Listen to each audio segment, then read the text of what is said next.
नमस्कार, मी बबन डाकवे। पूर्वी आमचा प्रभाग क्रमांक 46 होता।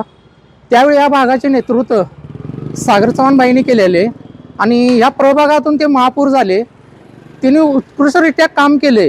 त्या कामाच्या जोरावर परत प्रभाग क्रमांक 64 46चा 64 झाला। त्यावेळी सचिन चव्हाण हे निवडून आले। त्यांनी म्हणजे उत्कृष्टरित्या काम केलं। त्यानंतर प्रशासन झालं। प्रशासन झालं तुम्हाला माहिती आहे भागाची काय हालत झाली, कचऱ्याचे ढीग गटर हे सगळं इकडून हे झाले।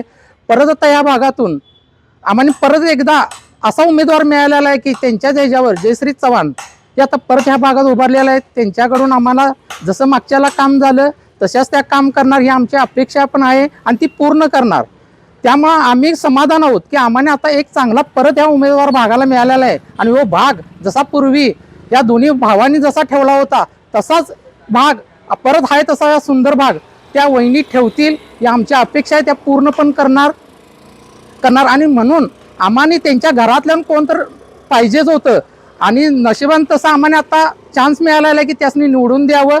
कारण ज्यावेळी ते सत्तेत येतात त्यावेळी त्यांच्या यांच्यातून मोठ्या प्रमाणात विकास निधी उपलब्ध होतो आणि काम मोठ्या प्रमाणावर होतं। आतापर्यंत त्यांचा इतिहास आहे की ते 50 वर्ष ह्या भागात म्हणजे या महानगरपालिकेत नेतृत्व करत आहेत। सर्वसामान्यांच्या घरापर्यंत चुलीपर्यंत त्या पोहोचत आहेत।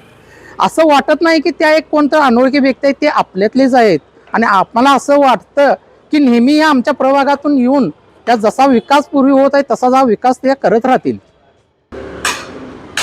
तसेच आम्ही आत्ता ठरवलं आहे की ह्या महानगरपालिकेच्या इलेक्शनला 15 जानेवारीला आमच्या काँग्रेस पक्षाच्या राष्ट्रीयकृत उमेदवार माननीय जयश्री सचिन चव्हाण यांना आम्ही भरघोस मताने निवडून आणू असा हा ठाम आम्ही निश्चय केलेला आहे आणि आम्ही आमच्या मंडळातर्फे या भागातल्या सर्वांनी ठरवलेलं आहे की परत एकदा त्यासनी महानगरपालिकेत पाठवायचं आहे।